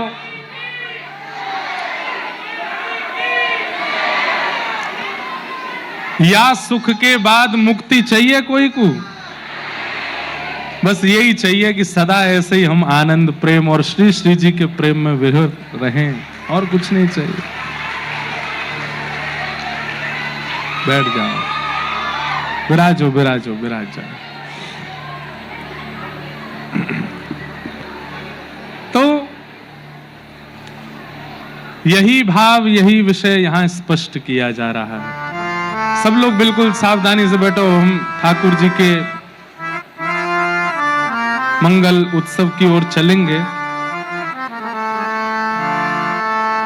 श्री सुखदेव जी महाराज परीक्षित को समझा रहे हैं। परीक्षित जी महाराज ने भी चरणों में प्रणाम करते हुए कहा कि नाथ, अब मुझे मुक्ति की इच्छा नहीं है, कृपा करके आप मुझे भक्ति का मार्ग प्रशस्त कीजिए, मुझे भक्ति मार्ग के बारे में ही बताइए, किस प्रकार प्राप्त होगा वह भक्ति स्वरूप, आप कृपा करके मुझे उसी विषय का अब वाचन कीजिए।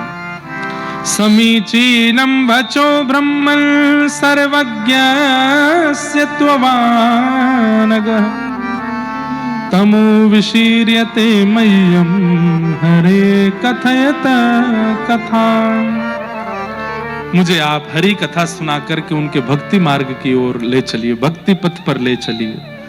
तब श्री सुखदेव जी महाराज ने कथा सुनाना प्रारंभ किया, भगवान के सृष्टि का वर्णन किया।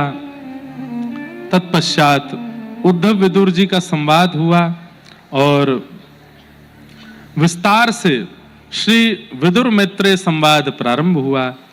उसी बीच भगवान के संपूर्ण सृष्टि का वर्णन करते हुए वराह अवतार का वर्णन, हिरण्यकश्यप हिरण्याक्ष कैसे राक्षस रूप में प्रकट हुए, जय विजय कैसे च्युत हुए, उन सब के भाव यहाँ सब बताए गए। तत्पश्चात पृथ्वी के प्रथम मानव स्वयंभू मनु और उनकी 3 पुत्री 2 पुत्र, आकुति देवूति प्रसूति प्रियव्रत उत्तानपाद। अब हम केवल सूची मात्र बोल रहे हैं, ठाकुर जी के उत्सव की ओर लेके चल रहे हैं। देवहूति माता का विवाह करदम ऋषि से हुआ। कपिल भगवान उनके यहाँ प्रकट हुए, जिन्होंने सांख्य शास्त्र का निरूपण किया। स्वयंभू मनु के एक पुत्र प्रियव्रत और दूसरे उत्तानपाद। उत्तानपाद राजा के 2 विवाह हुए, एक पत्नी सुनीति, दूसरी सुरुचि। इन्हीं के यहाँ ध्रुव जी का प्राकट्य हुआ। ध्रुव जी बाल्यकाल में ही अपने पिता की गोद में बैठने की इच्छा प्रकट की, लेकिन छोटी मां ने रोका तो वन में जाकर के भगवान का भजन किया। 5 महीने में ठाकुर जी प्रकट हो गए और 5 महीने में ठाकुर जी ने प्रकट होकर के ध्रुव जी पर कृपा की, अनुग्रह किया।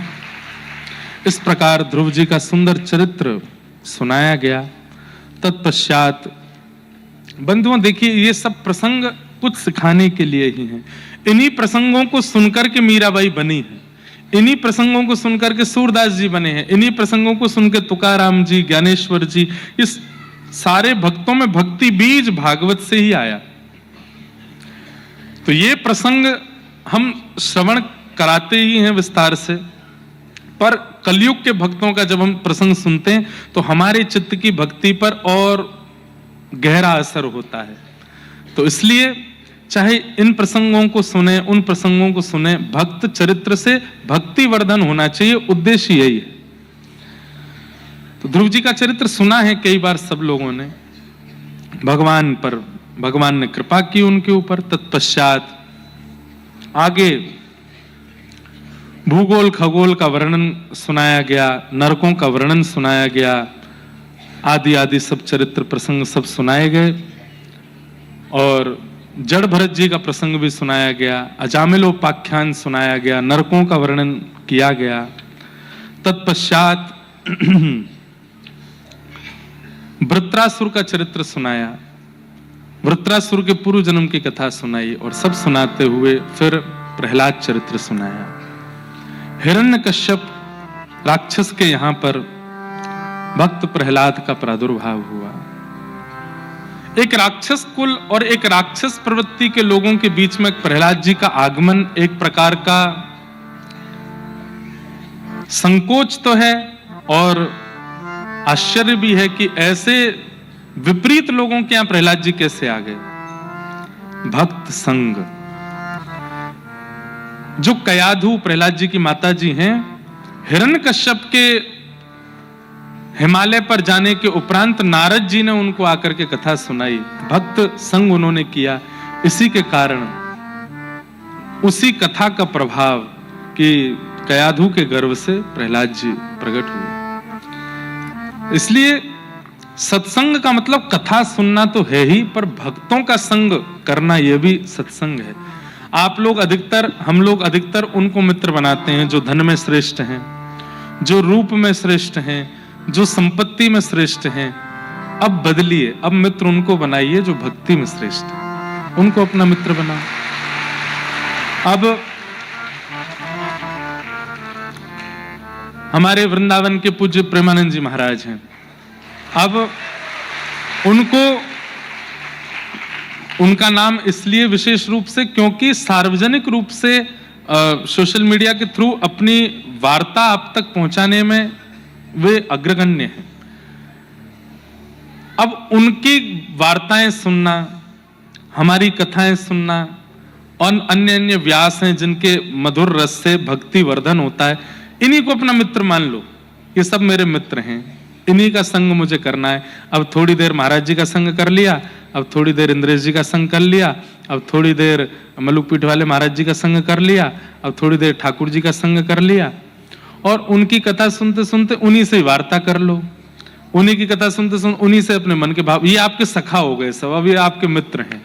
जब कभी वो आपको मिले तो आप ये बात कह सकते हैं, महाराज जी हम तो आपको सखा मानते हैं, क्योंकि हमारे संसार के लोगों को सखा बनाने से अच्छा हम आपको सखा बना लें। आप श्री जी के, ठाकुर जी के इतने समीप हैं, आप वृंदावन में निवास करते हैं, आप कथाएं करते हैं, आप सब जगह जाकर के मधुर भाव सुनाते हैं, हमारे तो आप ही सखा हो। तो कोई पूछे हैं, वाह बहुत बढ़िया हैं, फॉर एवर। तो देखो ये फ्रेंड जो होते हैं ना, सुनो, ये फ्रेंड शब्द जो होते हैं, इनका कोई जो नींव है वो पक्की नहीं है, ये टूटने वाले होते हैं। सखा बोला करो, सखा। हाँ, तो कहा बोलो भैया, हैं सखी, भिंडला सखी। सबको प्रणाम है भैया। हैं? अच्छा, जय हो। अब सुन लो हमारी भी। तो उनको सखा बनाओ जो ठाकुर जी के पास ले जाते हैं। वो सखा कैसा, जो व्यसन करवाने ले जाए, जो रात्रि में धुआं उड़वाने ले जाए, उल्टे सीधे काम कराने ले जाए, वो थोड़ी, वो सखा है। बंधुओं, जो धराधाम पर नहीं है ऐसों को भी सखा मान सकते हैं। जैसे हमारी जनाबाई, ये हमारी सखी हैं, हमारे तुकाराम जी सखा हैं। अब करना क्या, फिर इनकी वाणियां सुनो, इनके अभंग सुनकर के उसमें जो भाव हैं उनको सुनकर के पालन करो। इस प्रकार अपना सखत्व आगे बढ़ाओ। कहा है वो भैया पीछे इतनो,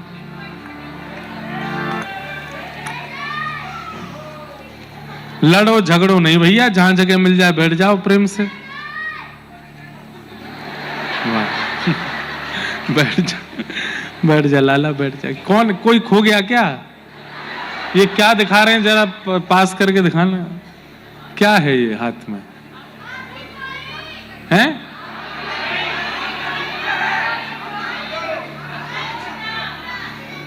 हमें दिखने रहा, दिखने दो, रुको। वाह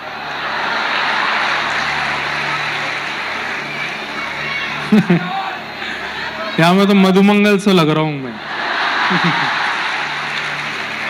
जय हो भैया, सबन की बलिहारी, आप सब इतने प्यारे हैं, इतना प्रेम आप लोग करते हैं। हम इतने के अधिकारी नहीं है, पर आप फिर भी करते हैं। आप सबको प्रणाम। हाँ ठीक है, देख बैठ जाओ, बैठ जाओ, सब लेंगे। तो प्रहलाद जी महाराज क्यों प्रकट हुए? क्योंकि कयाधु ने नारद जी के मुख से कथा सुनी। बताइए, कुछ दिन का संग कयाधु का ऐसे विपरीत राक्षस कुल में जब प्रहलाद जी को प्रकट कर सकता है, हम लोग यदि, हमारे लिए तो इतना विपरीत नहीं है, फिर भी हम संग अगर भक्तों का करने लगे तो हम पर कितनी कृपा हो जाएगी। प्रहलाद जी महाराज का प्राकट्य हुआ, सब जानते ही हैं। इस वर्ष एक बहुत सुंदर आधुनिक पिक्चर भी आई थी, हमने उसको खूब प्रमोट करवाए। और आधुनिक आज के परिप्रेक्ष्य में ऐसी बनी नहीं पिक्चर। कितना सुंदर उसमें प्रहलाद जी का स्वरूप और नृसिंह भगवान का भाव बताया गया। बस एक बात हम बता देते हैं, जो उस पिक्चर में नहीं थी, जो उनके डायरेक्टर वगैरह थे उनसे भी मैं मिला, तो जब तक पिक्चर बन चुकी थी तब वो भाव मैंने उनको सुनाया, नहीं तो वो भी अगर आता उसमें तो और सुंदर लगता।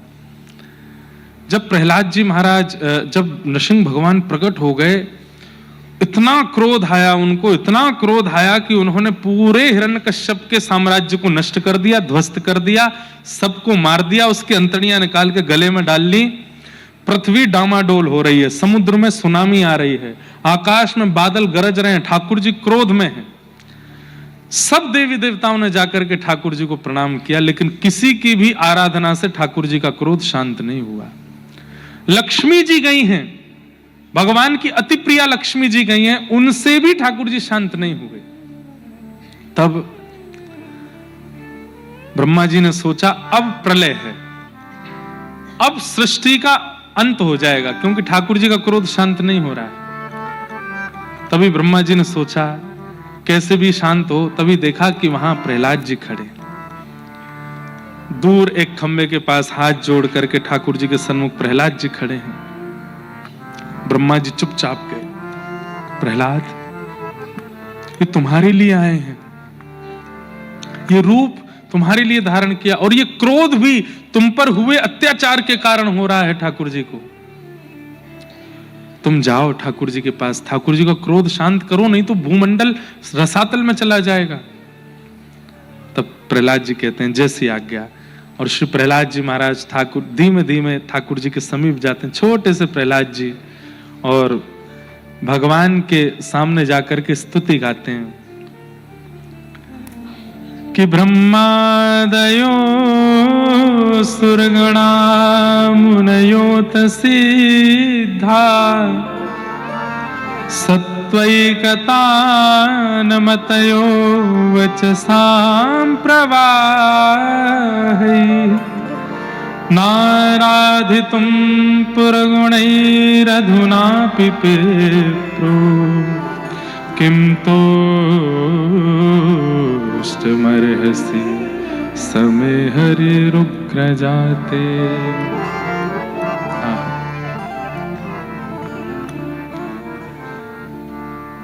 प्रहलाद जी कह रहे हैं नाथ, इंद्र आदि देवता इतने विद्वान हैं कि वो जब बोलते हैं तो उनके मुख से जो लच्छेदार शब्द निकलते हैं उनसे लोगों के रोंगटे खड़े हो जाते हैं, पर मेरी वाणी तो तोतली है, मैं छोटा बालक, मुझे इतनी अच्छी तरह बोलना भी अभी नहीं आता, छोटे से ही तो हैं अभी, मैं आपकी किन शब्दों में स्तुति करूं, मुझे तो शब्द भी नहीं पता, मैं इतना छोटा बालक हूं कि कब कहां क्या शब्द बोलना चाहिए इतना बोध भी मुझको नहीं है। तो मैं आप इतनी देर हो गई आए हुए, धृष्टता क्षमा करें, मैंने स्तुति नहीं गाई क्योंकि मुझे शब्द नहीं पता कि मैं क्या बोलूं। नाथ, पर आप मेरे लिए आए, मुझ पर कृपा किए, कृपा कर अपना क्रोध शांत कीजिए, बस इतना ही मुझे आता है। बस इतने शब्दों में तो या तो बंधुओं लच्छेदार वाणी आकर्षित करती है, या छोटे बच्चे का तोतला बोलना आकर्षित करता है। ठाकुर जी तो सिंहासन से उठ गए, तुरंत प्रहलाद को अपने हृदय से लगाया, जीभ से चाटने लगे प्रहलाद को, जैसे एक शेर चाटता है अपने बालक को, अपना वरदहस्त सिर पर घुमाने लगे। नेत्रों से अश्रुपात हो रहा है ठाकुर जी के, बार बार प्रहलाद को अपने हृदय से लगाते हैं। भगवान कहते हैं प्रहलाद एक बात पूछूं? बोला हाँ। आज 24 घंटा मेरे समीप रहने वाले देवी देवता भी मेरे सामने आने में डर रहे हैं। लक्ष्मी सदा मेरे चरणों में रहने वाली मेरी गृहिणी मेरे सन्मुख नहीं आ पा रही है। इतना विशाल विकराल भयभीत रूप बना करके मैं आया हूं कि बड़े बड़े विशाल विकराल राक्षस भी केवल मेरे रूप देख करके अपनी मृत्यु को प्राप्त हो जा रहे हैं। इतना सब कुछ तीनों लोकों में हो गया, तुझे भय क्यों नहीं लगा? सब भयभीत हो गए, मेरा प्रहलाद भयभीत क्यों नहीं है? तुझे भय क्यों नहीं है, मुझे ये बता। मेरा स्वरूप बहुत खतरनाक है। बंधुओं, जितनी क्षमता थी उतना दिखाया गया, उसको देख करके डर लग रहा था, लेकिन इससे भी अति उग्र ठाकुर जी का रूप था जब ठाकुर जी नृसिंह बन करके आए। मैं बता रहा हूं ना, कितने बड़े बड़े राक्षस तो केवल ठाकुर जी की चिंगाड़ मात्र से शांत हो गए, इतने भयावह रूप में ठाकुर जी आए। प्रहलाद तुझे डर क्यों नहीं लगता, और तू तो छोटा बालक है। तो प्रहलाद जी की जो बात है ना, वो सुनकर के बस ये एक प्रसंग ऐसा है जो अगर वहां दिख जाता तो मैं तो रो देता।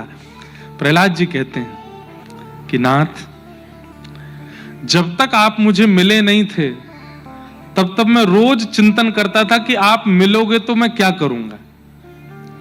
तो मैं रोज सोचता था जब आप मिलोगे तो सबसे पहले मैं आपके चरण देखूंगा, और चरण देखते देखते देखते देखते जब चरण पूर्ण रूपेण चित्त में आ जाएंगे तब थोड़ी दृष्टि ऊपर करके तब आपके घुटने देखूंगा, फिर जब वो चित्त में आ जाएंगे तब आपका कटी कमर देखूंगा, फिर आपका वक्ष देखूंगा, फिर आपकी ग्रीवा देखूंगा, अंत में आपका मुख देखूंगा। सर्वांगीण अंग धीरे धीरे देख करके फिर सर्वांगीण अंगों को चित्त में धारण करूंगा। पर नाथ, जब से आप आए हो तब से मैं चरणों को ही देख रहा हूं, उनसे ही मेरा मन नहीं भरा। मैंने आपका मुख देखा ही नहीं अभी तक, मुझे आप दिखे नहीं हो। लोग कह रहे हैं कि आप उग्र हो, आप वीर हो, आप नृसिंह हो, आप ऐसे हो, पर आपके चरण इतने प्यारे हैं, इतने सुंदर हैं, और जब से मैं उनको देख रहा हूं मेरा मन उनसे ही नहीं भर रहा है। तो अपनी दृष्टि ऊपर करूं कैसे मैंने आपका मुख नहीं देखा, मैंने केवल चरण देखे हैं। और अभी नाथ कुछ दिन रुकिएगा, पहले चरणों से, जब चरण चित्त में आ जाएंगे, चरणों से रम जाऊंगा, तब घुटने देखूंगा, फिर ग्रीवा, फिर कटिभाग, फिर वक्ष, फिर अंत में मुझे तो लगता है कि 1000 वर्ष बाद मैं मुख तक पहुंच पाऊंगा। चरण इतने सुंदर है तो मुख कितना सुंदर होगा।